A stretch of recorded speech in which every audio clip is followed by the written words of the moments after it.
Ah, the classics. Remember when comedies were funny and irreverent? Yes, it's true. This man has no. The horror movies were actually scary and original.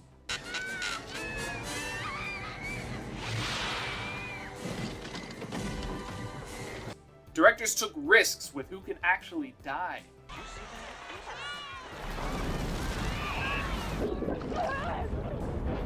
Sometimes they went a little too far for my taste. Careful, you idiot! I said across her nose, not up it! Sorry, sir. Doing my best. But they still had some great moments. You ever seen a grown man naked? And the actors made the characters.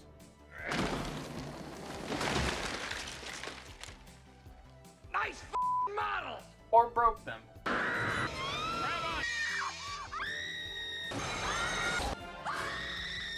Anyways, you get the point. But what if I told you that every movie I just showed you was actually rated PG? You see, in the 70s and 80s, nice guys weren't seen as creeps and unhinged losers. Nice. Dungeons and Dragons was demonic. I have spells. I'm going to fly. And you can make a PG movie about drug trafficking.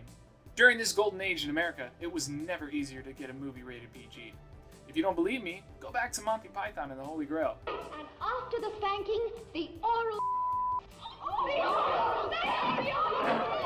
Imagine if something like Oppenheimer was rated PG today. The absolute uproar. This brings us to our topic for the day.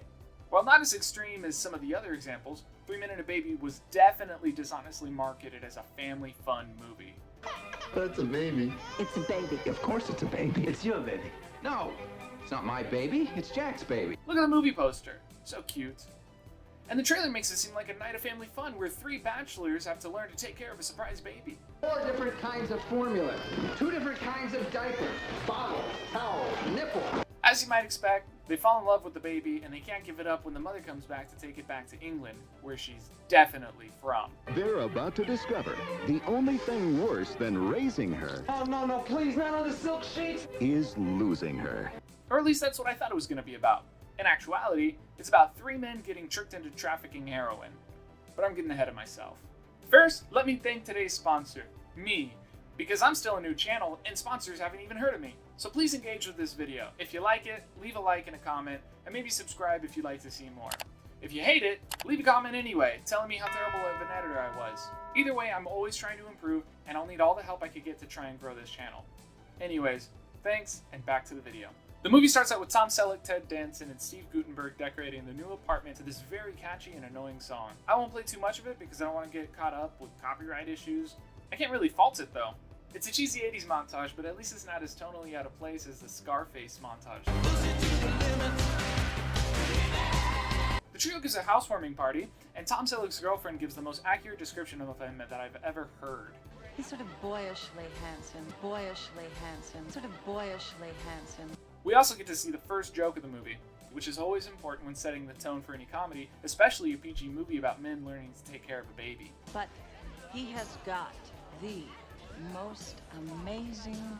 Thank you, Rebecca! After that, we find out that Ted Danson is trying to become a serious actor, and he feels like he's been selling out. Tom Selleck tells him to follow his dream, and that he'll cover his part of the brand while he films an indie film out of the country. His commercial director friend, or Discount Martin Short as I like to call him, asks if he could hold on to a package for him until some other guys come to pick it up. Ted Danson agrees, and we get another classic PG moment. I can handle it. As long as it's disguised as sex. We're then treated to Steve Guttenberg in a captivating display of seduction and sensuality. Hey, how's it going, baby? Name's Johnny. Give me 5. Oh, give me 3. Yeah. Oh, brother, this guy stinks! Tom Selleck is with the boys in a man cave, and I'm sure this was the envy of all men in the 1980s. I mean, not 1, but 3 12-inch TVs? There's just no other way to live. The absolute peak of masculinity, sports ball luxury. He comes home from his morning run to find the basket in front of the apartment door. And inside it, a baby. Tom Selleck tells Steve Guttenberg, and Steve thinks it's some elaborate prank. The pair then, through trial and error, work all day to calm the baby, and let me say, as an expecting father, This makes me very excited to see what the rest of my life is going to look like. Steve tries to calm the baby with a little TV, and the kids in the audience get to learn a few new words. Amuse yourself. Women are wondering, are they having an orgasm? Men are worried, maybe their penis is not talking. Nice, PG, family fun. Tom Selleck goes to the store to buy a bunch of baby stuff, and a package shows up at the apartment, which Steve Guttenberg throws behind a cushion. They go about their day trying to take care of the new baby until it finally falls asleep later that night. His girlfriend shows up, and luckily she's a woman. Therefore, she must be an expert on babies. Why are you asking me? Because you're a woman. The next day, some guys in leather jackets show up asking for the package. Because their brain has been rotted by a crying baby over the last 24 hours, Tom Selleck and Steve Guttenberg hand off the baby and tell them not to forget the baby powder. Naturally, it's hard for them to give up the baby, and they discover the mystery box under the cushion. So Tom Selleck runs down the stairs as the bad guys are trying to fit a baby into their trunk. Why am I listening to you? Why do I listen to you? I mean, this is absurd. I can't put a little baby in the trunk. Unfortunately, he's not able to complete the trade completely because the cop on a horse shows up and ruins the party. Yeah, nothing, officer. You gonna ride with that kid in the trunk? This is when a local DEA agent shows up and searches their apartment. Steve Guttenberg takes a classic play from Colombian traffickers and hides the drugs in a baby's diaper. And because this is a movie, they can't tell the detective about the drugs. What's worse? Owing your local drug dealers heroin? Sir? Oh. Being investigated by an 80s narcotic detective? Or taking care of a baby for a few weeks? I remember the exact same question came up in A Christmas Story. How did these two movies get the same rating? Later on, their apartment gets ransacked and the landlady gets tied up and gagged. You know, things happen.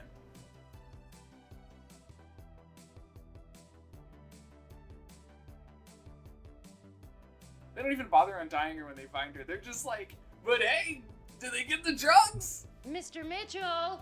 Please help me. Later that night, Ted Danson gets home early from filming his movie, and a frightened Tom Selleck looks around and picks up the very best item he could find in his apartment for self-defense.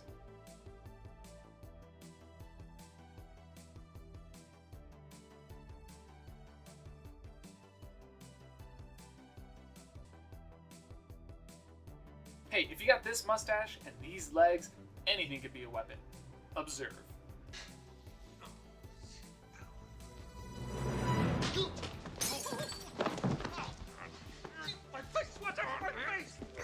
So they get to talking to him and he finds out that not only is his mysterious package heroin, but hey, surprise, you're a daddy.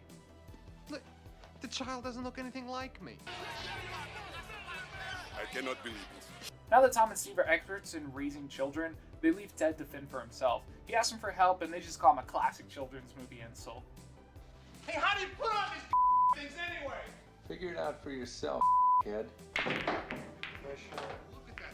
Anyways, Ted Danson gets back and has to cope with the fact that he's a father now. Right. Heroin's in the diaper pail. Baby wipes are in the cabinet. And the other two leave him with the baby while they go out for a night on the town. They decide to go to the opera with some girls, but don't even make it into the show. Probably due to the trauma of having their apartment ransacked by drug dealers, the two worry that Ted Danson might not be doing a good enough job to watch the baby. So they rush back home. As it turns out, everything is okay. What are you doing? Well, what's it look like I'm doing, Peter? Is everything all right? Everything's fine, yeah. Finally, the three men decide that enough is enough. I am now the alpha.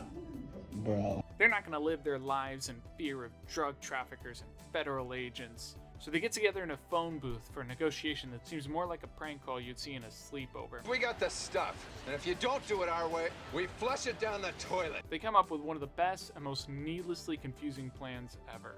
Ted Danson uses some props he has laying around the apartment, because he's an actor and all, and he dresses up like a pregnant woman. This way, the cops taking them out don't notice when he leaves. Then, Tom Selleck and Steve Guttenberg walk out, get into a taxi, and lead the cops away. Then, they make the old bait and switch in the middle of an intersection. Somehow, Ted Danson was able to get a taxi of his own and pick the other two up. But like, how? Are these things not registered? Can you rent taxis? I thought you had to be a taxi driver. Unless he just robbed it, which is entirely possible. If there's one thing I've learned from GTA, it's that you could do pretty much whatever you want in New York and nobody will try and stop you. Also, if Ted Danson had stuff to make disguises, then why didn't they just all wear a disguise? Whatever, it doesn't matter.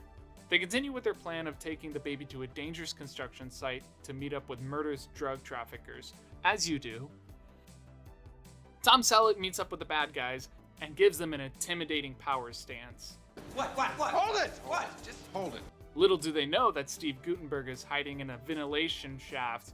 He films them as the bad guys say that they had nothing to do with it. We had absolutely nothing to do with this.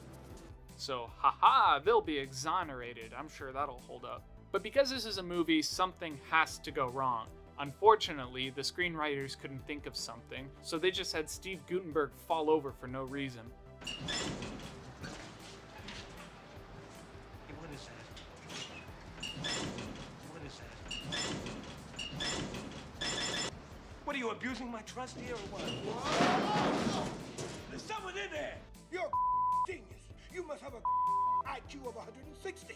You are gifted. They run away and crush the guys with a bunch of metal pipes, and then trap them in a construction elevator by cutting off the power right when the cops arrive. This elevator stopped! I got him! Then the filmmakers decide to go back to the movie that they promised in the trailer and give us a quick little montage. The baby gets the cutest little hard hat I've ever seen. Ted Danson gets a role in a PG-rated play. I'll tell you where I'll be, you silly And Steve Guttenberg is just kind of there. Bottle, please, bottle. The montage ends with the three men singing the baby to sleep. The family man's side of Tom Selleck gets his girlfriend all hot and bothered, so they bone. With about 10 minutes left in the movie, the baby's mom arrives and... Whoa, wait, that's the bartender for Becker. They banged in that show too. Yes. I'm Sylvia.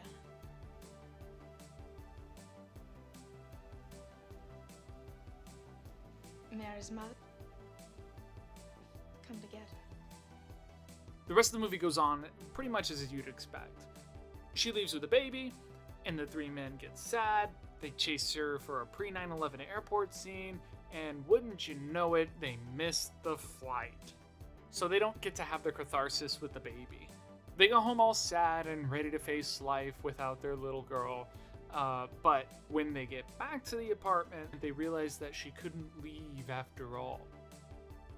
So they all decide to let her and the baby move in, and they all live happily ever after. You know, this was a fun movie. I mean, there's not much to hate about it. It's pretty goofy. I'm not saying it was like a masterpiece, but you know, the 15 minutes or so that you actually expect, at least based off the trailer, it's no better or worse than you would expect. And I mean, overall, the plot was fine. The 80s were just a weird time where everything had to have a subplot that involved organized crime and hard drugs for some reason. I got a few other videos that I plan on making, but it was just like, let's make a movie about three men getting trapped in a drug trafficking ring. Okay, but we'll have a limited budget if we make it rated R. Well, I don't know. Throw a baby in there somewhere. Hey, good idea. Like, it's so weird. But, you know, one of those things I really liked about this movie was the set design. I know I poked fun at it at the beginning at the murals and stuff, but their apartment was really cool. They got a sick jukebox. They got that, like, old school rotary phone or whatever it's called. And so, like, whoever made their apartment, like, it was an apartment that I wanted to live in. It was pretty cool. And, of course, you know, Tom Selleck and Ted Danson, they're both good actors, so you can't really fault them for anything. And the baby is just so cute throughout the whole thing. So yeah, I mean, this is a fun movie. My wife showed it to me. She grew up watching it, and I just thought it was interesting that, like, this was marketed as a kids movie, and she remembers it from her childhood, and yet it's about trafficking heroin. And the baby plot, that getting used to being dads, is like 10 minutes out of this, you know, 90-minute movie or however long it is. It's just, I don't know. Anyways, I'm kind of rambling now, so I'm just going to leave it there. Please like and subscribe. I really want to do this full time, and if I can get into the partner program, that would be like a dream come true. Even if I'm only making a couple bucks a month, I would love to be able to grow this into something that I really could do. But yeah, thanks.